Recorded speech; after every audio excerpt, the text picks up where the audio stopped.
They say parents always know which child needs more love. I used to believe that. Maybe I still do. But what happens when the child who gives the most love ends up with the least? My name is Aaron. I was the firstborn, the dependable one, the helper. My little brother Jason was the dreamer, charming, reckless, and always chasing something shinier than what he had. Growing up, our house was small, but love didn't feel limited. Or maybe I just thought so. I helped Dad build the shed in the backyard when I was 10. Held the ladder while he fixed the gutters. I was the one who stayed home from school when Mom got her migraines, who learned how to boil pasta and make tea just the way she liked. They called me their little rock. Their steady boy. Jason? He brought home chaos. Late-night calls from the police. Phone bills racked up with calls to girlfriends he barely remembered. He failed classes but won smiles. Failed jobs but got forgiven. Always. I never envied him. Not then. I just figured we were different. I was the quiet current beneath the surface. He was the firework that fizzled too soon. As we got older, the patterns grew deeper. Jason dropped out of college in his second year. My parents drained part of their savings to pay off his student loans, a debt he'd accumulated without earning a single credit that semester. Still, Dad hugged him when he came home. "You'll figure it out, son," he said. I watched from the porch. Just watched. Meanwhile, I got a scholarship, studied late nights, and graduated top of my class. I moved back home to help while Dad recovered from back surgery. Got a job nearby, modest pay but steady. I mowed the lawn, paid part of the bills, helped Mom when arthritis stiffened her fingers. She smiled often, tired smiles, but real. "You're our blessing," she once told me. "You make things easier." Jason came and went. Borrowed money, sometimes returned it. Mostly didn't. When Dad got sick again, this time worse, I was the one who took him to appointments, sat beside him through chemo. Jason visited once. He posted a selfie with Dad, a smiling, filtered photo, and left before dinner. That night, Dad winced while walking to bed. I helped him into his room, tucked the blanket around his legs. "You're a good man, Aaron," he whispered. I didn't say anything. Just turned off the light and sat outside his door for an hour, listening to the sound of his breathing slow. When he passed, I held Mom while she shook in my arms. Jason came for the funeral in a rented suit. Hugged people like a politician. Told stories that made people laugh. Mom cried in the kitchen that night. "At least we have each other," she said, holding my hand. I kissed her forehead. "Always." And I meant it. Months later, she told me she wanted to put the house in both our names. "It's only fair," she said. "You're here. You've been here." I nodded. "Whatever you decide is fine, Mom." We went to a lawyer. I sat beside her as she signed papers. I didn't even read them, I trusted her. She was my mother. Weeks passed. One Saturday, Jason showed up again. This time with a smile and a key. He walked into the house like he owned it. "Mom gave me the house," he said. "She thought it'd be safer in one name. Less legal mess." I stared at him. "What are you talking about?" He shrugged. "She said you'd understand?" I didn't. But I nodded anyway. That night I packed my things. Just clothes. Just books. Nothing else. I left the spare keys on the kitchen table. As I walked past Mom's room, she didn't come out. Didn't say goodbye. I closed the door gently behind me. I didn't scream. But I remembered. I moved into a small one-bedroom apartment on the other side of town. The walls were thin, the floor creaked, and the heater groaned at night. But it was mine. No footsteps above me, no tension humming in the walls. Just quiet. I got a job at a local hardware store. The pay wasn't great, but it was steady. I liked the rhythm of it, stocking shelves, helping customers, getting home with sore feet and tired hands. It was honest work. And after everything, honesty felt like a gift. I didn't hear from Mom. Not on my birthday. Not on Thanksgiving. Not even at Christmas. I sat alone that first holiday, a small dinner for one on a paper plate, and watched the snow fall through the window. I thought maybe she'd call. Maybe she'd say she missed me. That it had all been a mistake. But the phone stayed silent. The hardest part wasn't the betrayal. It was the silence after it. Jason didn't reach out either. Not that I expected him to. He had what he wanted: the house, the car, the old savings account Dad had left for emergencies. I found out about that part later. A friend of the family mentioned it in passing, assuming I already knew. Turns out, the account had been transferred into Jason's name just a month after Dad died. Mom had signed the release forms. It felt like losing Dad all over again. But I didn't confront her. What would be the point? Instead, I worked. I read books.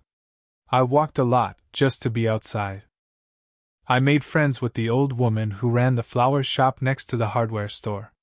Her name was Ellie. She had a laugh that could split a room in half.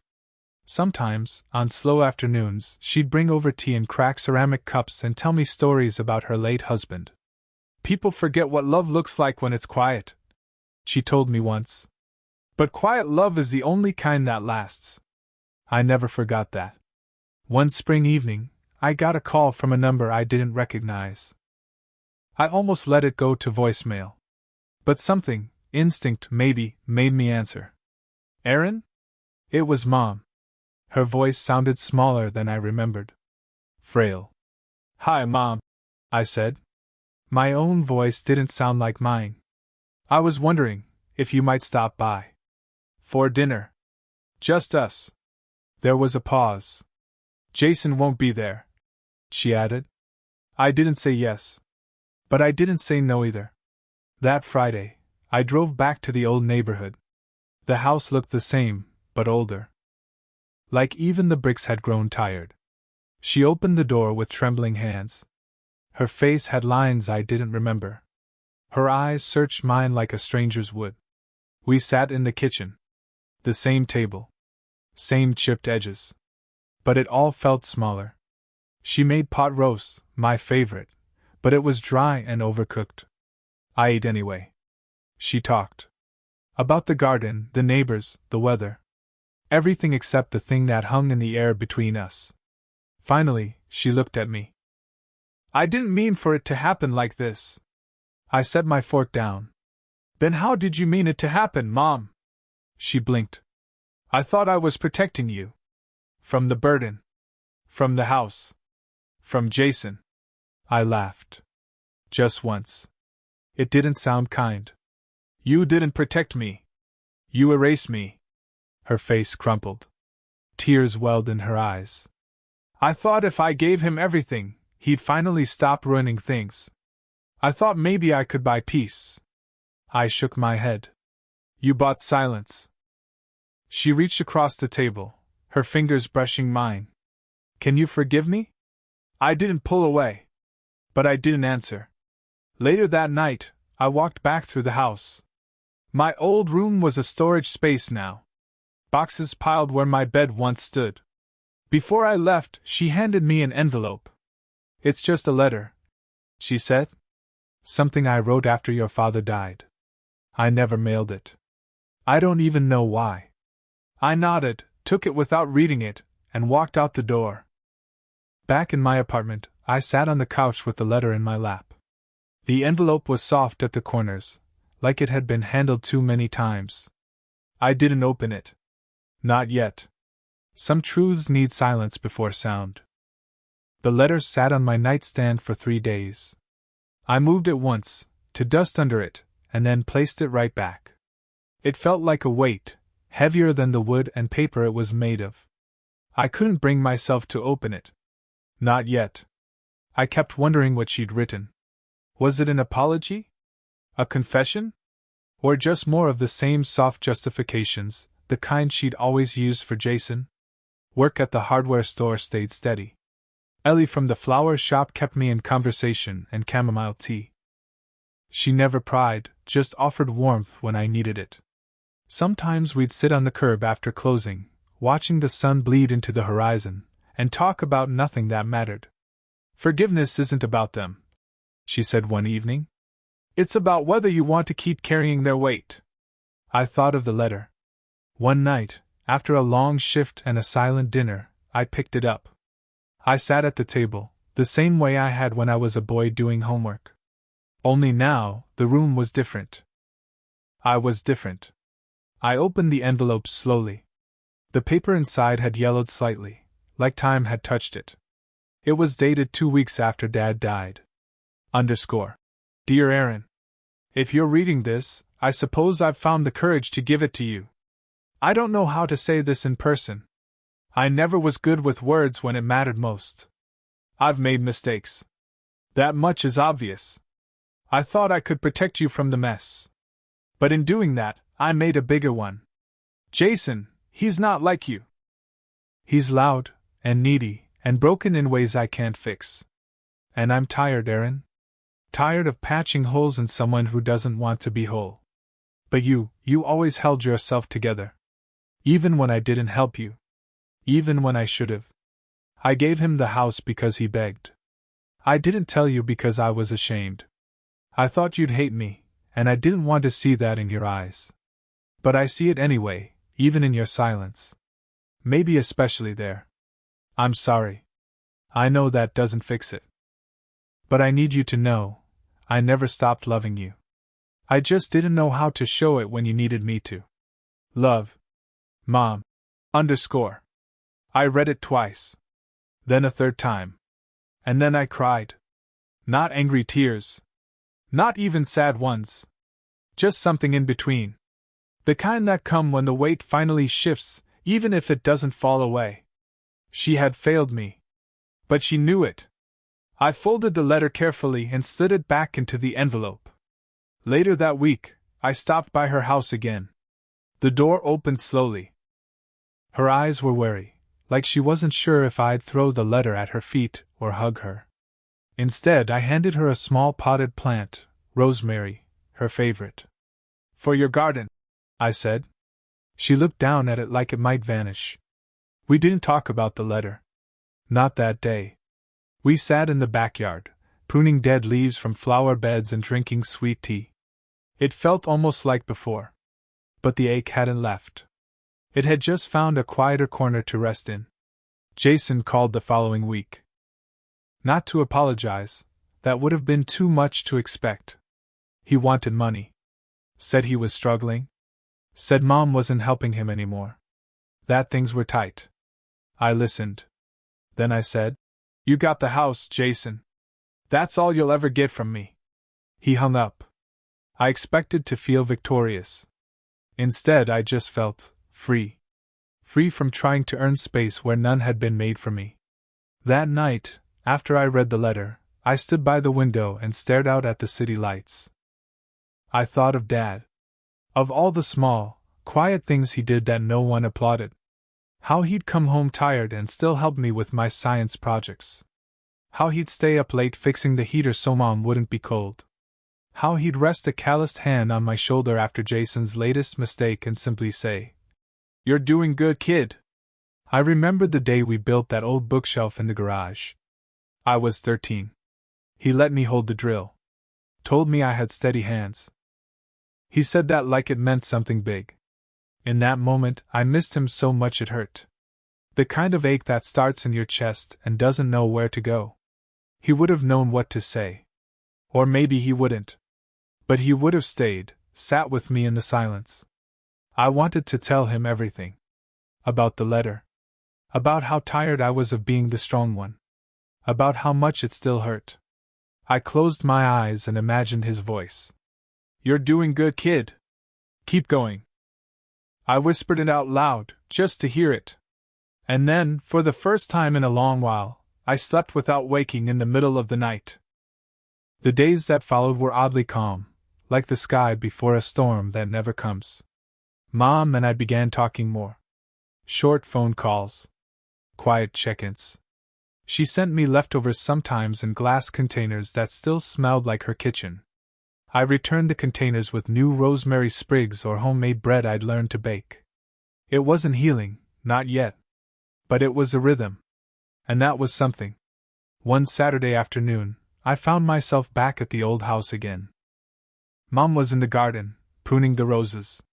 Her knees looked stiff, so I knelt beside her and helped pull weeds. She glanced at me. Your dad would have loved this. You in the garden. I smiled faintly.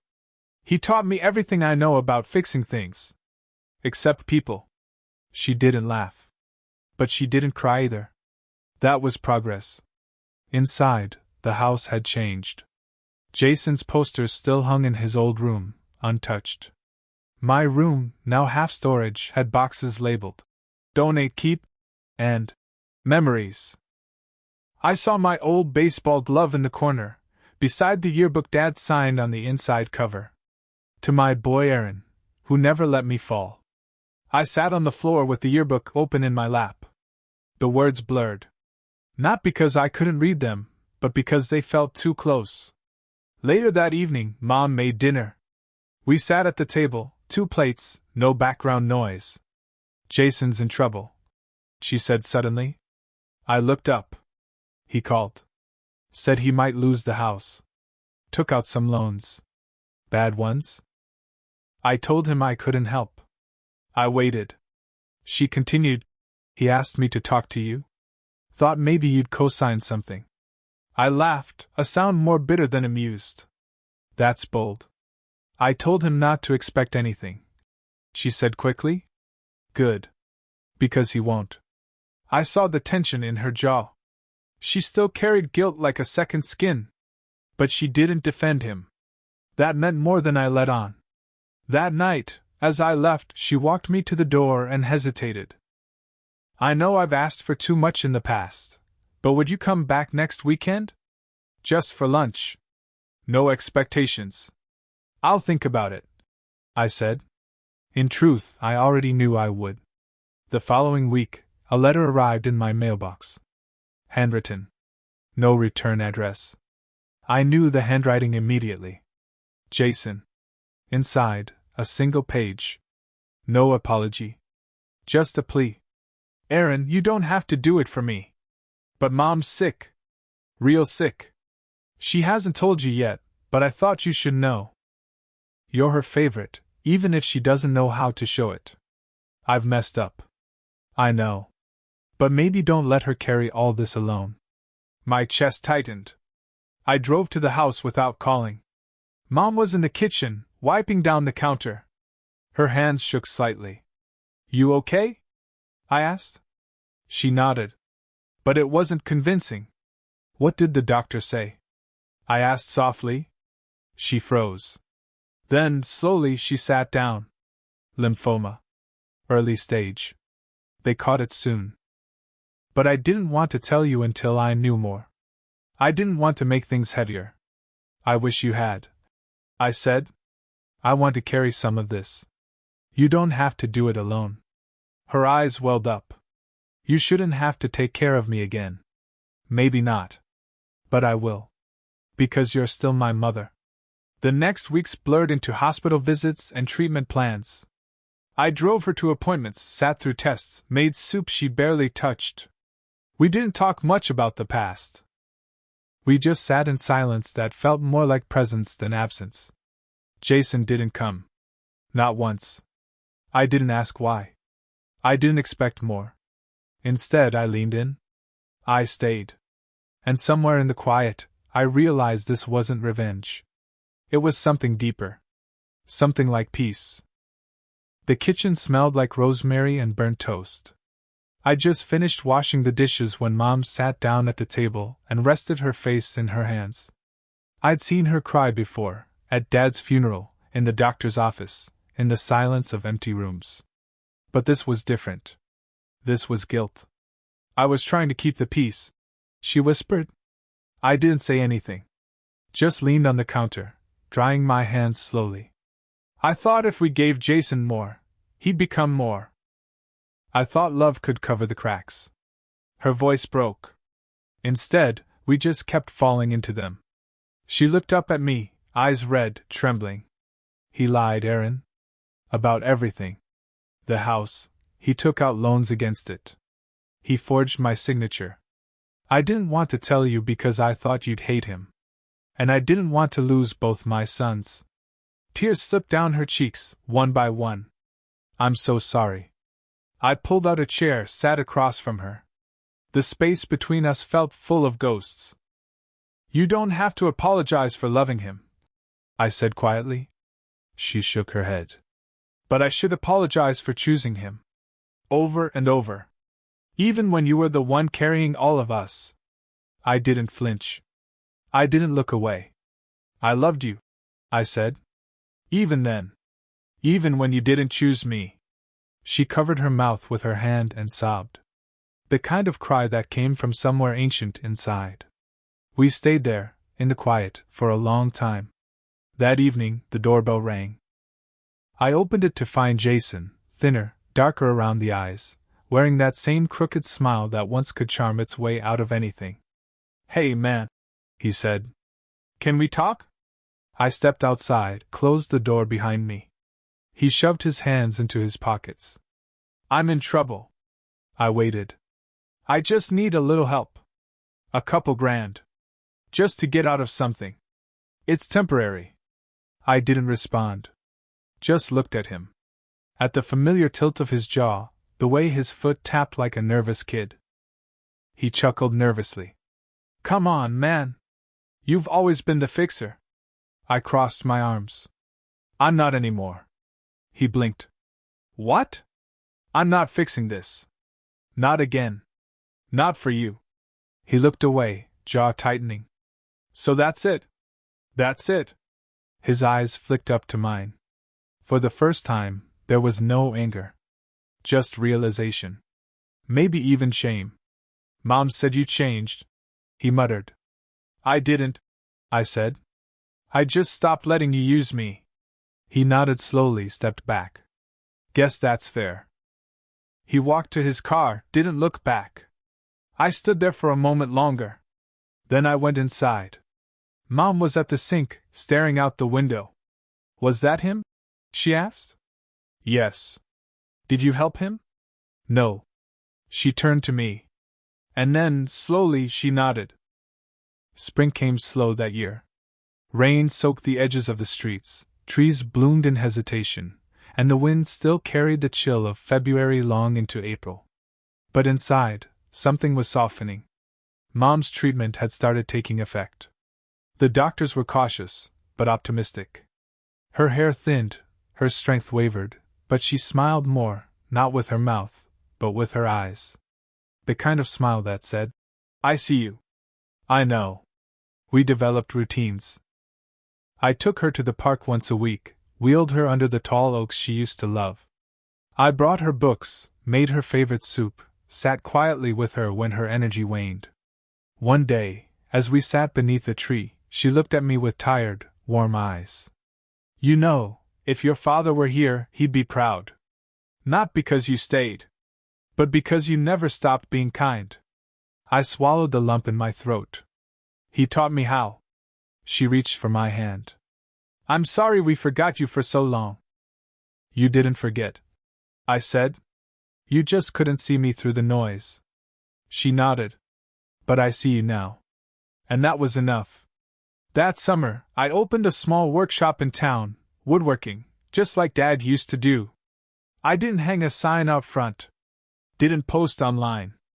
But people came. Old neighbors, teachers, friends of friends. They said they liked the way I listened.